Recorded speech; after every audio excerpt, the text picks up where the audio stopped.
Y estamos con Canal 432 en vivo. Mi nombre es Leo Visioli. Estamos en estas entrevistas, en estos vivos en cuarentena.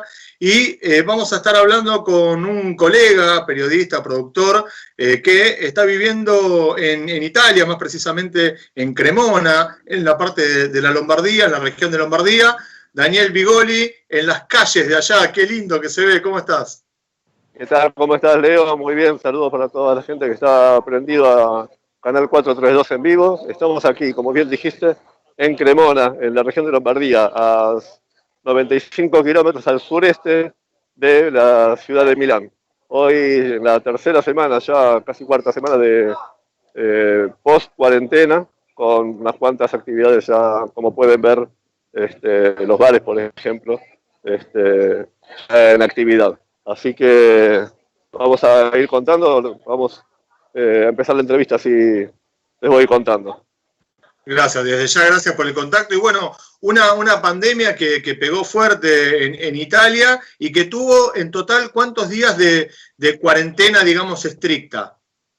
53, desde el 9 de marzo hasta el día 3 de mayo, que ahí se empezó a liberar un poco semana tras semana las actividades, hasta hoy que está casi el 100% ya en actividad. Y digamos, en los reportes todavía se informa de fallecidos por Sí, sí, sí. COVID-19. Ajá. Sí, sí, diariamente. Te comento los de hoy, por ejemplo. Tenemos el total de casos desde que comenzó la pandemia, 231.732. La cantidad de nuevos casos en las últimas 24 horas, 593. La cantidad de muertos en total hasta hoy, 33.142, con un incremento en las últimas 24 horas de 70. Un número muy bajo para nosotros acá. Y el Para total lo de pacientes dados de alta es de 150.604 y en las últimas 24 horas se dieron de alta 3.500 pacientes. Te comento, acá estuvimos días, más o menos el 24 de marzo, en el que teníamos 900 muertos y 6.000 casos por día. Así que sí. para que hagan un parangón de cómo estamos, ¿no? Por Y suerte estaban ya... en Sí, invierno, ¿no? Pleno sí, invierno no, de allá. acá estamos en la primavera. Pero cuando arrancó Este, la pandemia todavía ah, estábamos en invierno. sí, sí, no te había entendido bien, perdona, sí. Empezó, el primer caso fue el 21 de febrero en la ciudad de Codogno, más o menos a 30 kilómetros de aquí. Eh, y a partir de ahí se empezaron a cerrar ciudades, luego la región y luego el país. De hecho, Daniel, las regiones, vos me decías en la previa que las regiones todavía están cerradas, no puedes ir de una región a otra, salvo casos especiales. No, exactamente. Hasta el día 3 de junio nos podemos desplazar dentro de la región, pero no a una región vecina. Te explico, acá las regiones se le da más importancia que en nuestro país, por ejemplo. Sería como si te dijera región mesopotámica, pampa húmeda o así. Nada más que acá se les da mayor importancia demográfica y política, ya que tienen también un presidente de la región. Y cada región tiene cierta autonomía sobre sí misma, a diferencia del Estado. Tiene que cumplir los reglamentos, pero puede variar las normas. Ahora, a lo largo de todo este proceso, ¿cómo fue, digamos, la actitud de la ciudadanía? Desde un primer momento, ¿creyó? ¿Se descree? Por ejemplo, acá en Argentina, viste que aparecen videos virales. Hay un video en YouTube de un diputado, un congresista italiano, que descree o denuncia que en principio el manejo de la cantidad de fallecidos incluyó quizás otras patologías y que como que las endosaron al coronavirus. ¿Es tan así? ¿La gente criticó las medidas del gobierno? ¿Apoyó al gobierno? ¿Cómo lo viste? Mirá, acá desde el comienzo, sí, como en todos los lugares especialmente, ten en cuenta que fue el primer país después de China, cuando todo era nuevo, cuando también se decía con mucha fuerza que era una simple gripe.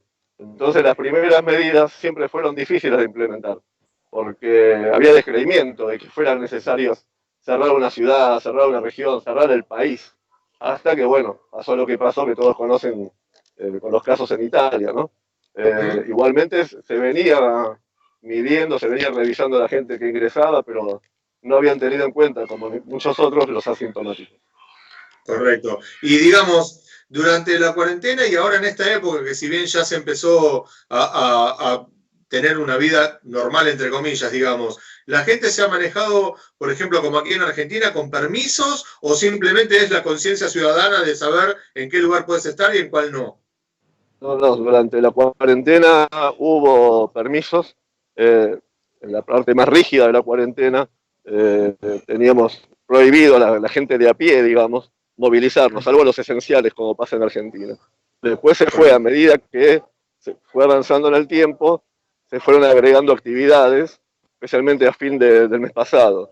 Pero siempre había que llevar un permiso que se bajaba de internet, aún para moverse dentro de la ciudad. No se podía ir a visitar ni a un pariente a 20 cuadras. Entonces, Correcto. después eso lo fueron permitiendo de a poco. Ahora, Daniel, ¿cómo ha sido a nivel económico? ¿Qué ha pasado en general? La gente que tuvo un sueldo, la misma empresa le pudo mantener el sueldo o no, el Estado ayudó económicamente o no hizo falta. ¿Cómo es la economía cotidiana, digamos? Sí, no, acá la verdad que hubo mucha ayuda del Estado desde el principio. Está bien, no podemos comparar la situación de un país en Europa con los países como el nuestro que vienen de crisis anteriores. Pero desde el Correcto. primer momento siempre hubo ayuda del Estado, ayuda desde el desocupado hasta el empresario. Constantemente se fueron agregando o subsidios o ayudas a las empresas, para, más ahora también para empezar las actividades, porque por ejemplo el caso de los bares, como estamos viendo, acá estamos viendo las partes de afuera de los bares, pero adentro Sí. tuvieron que poner escaparates, pues, separaciones entre las mesas, y todo eso necesitan dinero que no estaba, porque imagínate que los bares tuvieron 2 o 3 meses cerrados. Para eso Sí. hubo préstamos, hubo ayuda del Estado, y algunos préstamos, digamos, con garantía del Estado inclusive. No hacía falta ni presentar papeles. Exacto. ¿Y cómo es el ánimo de la gente en general? O sea, ahí vemos a dos chicas hablando, hay, digamos, no sé si llamarlo paranoia, pero hay un cuidado por la distancia, está un poco más relajado ya el Sí, tema. ¿Lo ves? la primera semana fue bastante, este fin de semana pasado principalmente, fue un poco complicado. La gente está, paranoia ya no tiene mucho cuidado y se vino cuidando mucho en la primera semana de libertad, digamos, de alguna forma. Pero el fin de semana pasado, especialmente también acá en Cremona, pasó en esta zona de bares que les estoy mostrando a medida que hago la nota, a la noche, sábado y domingo, fue un poco, no voy a decir un descontrol, pero la gente joven, como piensa que como es joven no le pasa, porque está eso de que le agarra solamente a la gente mayor, se Sí, descuida. No sé si habrán notado que en algunos, en la otra plaza donde estábamos antes, estaban presentadas las mesas. Lo tuvieron que hacer porque la gente se desbanda cuando se llena esto a la noche. Entonces, para ujú, demarcar el lugar y que no se cruce con la gente que va de a pie y no tiene la culpa, digamos, de lo que hacen, les demarcaron el lugar con cinta como los podemos ver allá en aquel bar de aquel lado. correcto. Y digamos, a nivel abastecimiento, ¿en algún momento o hay alguna cosa particularmente que por fábricas que hayan tenido que cerrar estén faltantes? ¿No hubo faltantes? ¿Hubo incremento en algún precio, en algún producto específico, como llamarse barbijo, alcohol en gel, o se conseguía normalmente? No, desabastecimiento en general no hubo nunca, porque a pesar de, por ejemplo, las primeras ciudades que estuvieron cerradas como Codogno y Castellón del Data, estuvieron cerradas desde el comienzo, esas tampoco se tuvieron, siempre hubo flujo de mercadería. Después, cuando empezó el tema del barbijo, del alcohol en gel, los primeros días hubo faltantes y Uh -huh. un poco de incremento en algunos casos, especialmente por internet, del tema del alcohol en gel.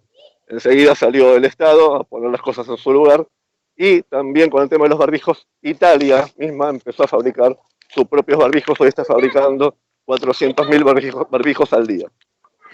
Pero Correcto. no hay una cosa, aparte ten en cuenta que acá el tema de la inflación es alrededor del 3% anual. Así que los aumentos son mínimos. Como debería ser, ¿no? Como debería ser en todos lados. Es como debería ser. Uno cuesta acostumbrarse, pero es lindo. Dejémoslo ahí, dejémoslo ahí. Y te iba a decir, digamos, ¿quedan todavía actividades restringidas? Por ejemplo, los chicos están en clase o las universidades están ya en clases o todavía quedan actividades que sean más masivas, por decirlo de alguna manera, que todavía no hayan vuelto y si tienen una previsión de cuándo van a volver. No, acá clases no hay, y aparte porque también el calendario escolar es distinto al nuestro por las estaciones que también son distintas. Estarían terminando. Recién en septiembre se espera que puedan reempezar las clases en las aulas. Por ahora fue todo en forma remota, y después las actividades, en general todas están ya abiertas. Empezaron el 18, el 4, digamos, de junio, cuando empezaron a abrirse. El 18 empezaron, por ejemplo, las misas, como vemos acá el Duomo que está abierto, también con sus medidas de seguridad. Después, ahora queda solamente, a partir, este lunes pasado, perdón, empezaron los gimnasios, las piscinas, las playas se abrieron también con tema de distancia, de seguridad, muy estrictas, especialmente en las playas.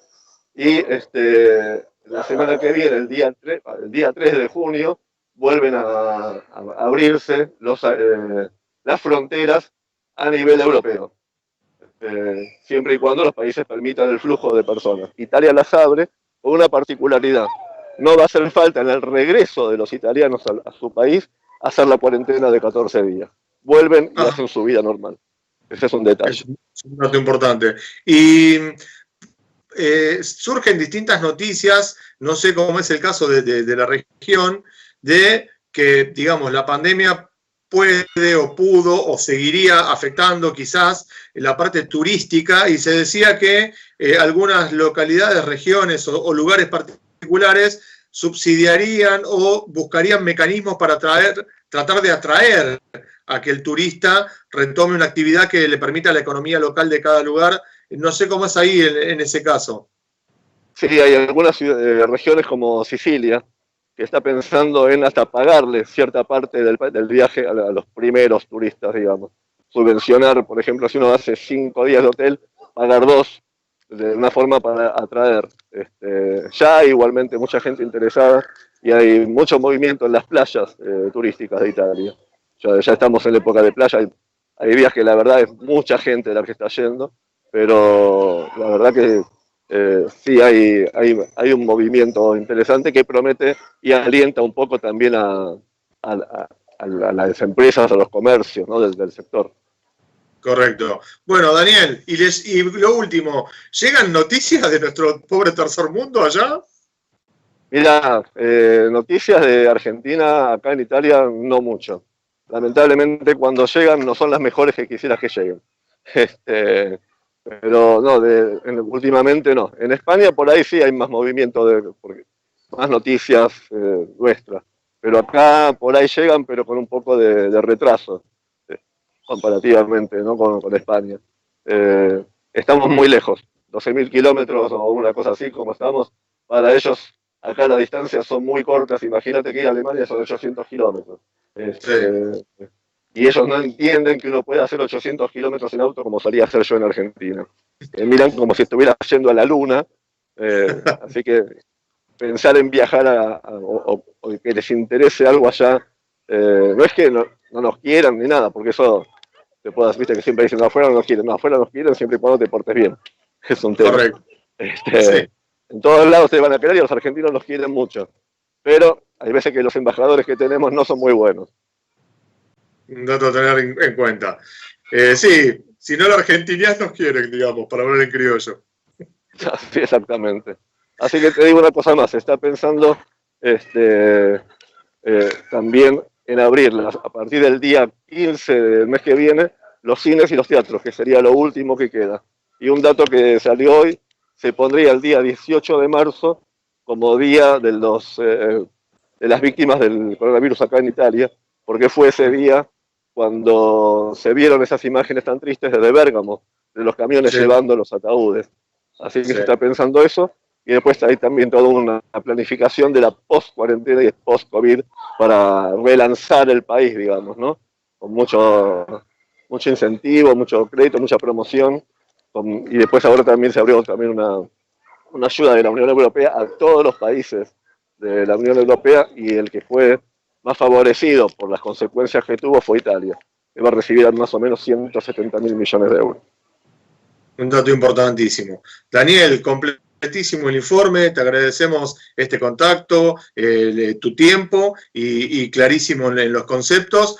Bueno, queda ya la nota en Canal 432 en vivo. Suscríbete por favor al canal de YouTube, buscaros en Facebook, en Instagram. Gracias Daniel por el contacto y bueno, la próxima que sean con fútbol, que así por lo menos nos entretenemos. Eso todavía se piensa que por ahí para junio, julio, fines de junio y julio, se haga sin público. Esa es la próxima que faltaría, tenés razón. Bueno, muchísimas gracias, Daniel. Gracias a ustedes y un saludo muy grande para todos allí. Ahí estamos, era Daniel Vigori, desde Cremona, desde Italia, desde la Lombardía, con este informe sobre la pandemia y una fase distinta a la que estamos viviendo, por ejemplo, aquí en Argentina. Seguí, suscríbete a Canal 432 en vivo por YouTube para estos vivos en cuarentena.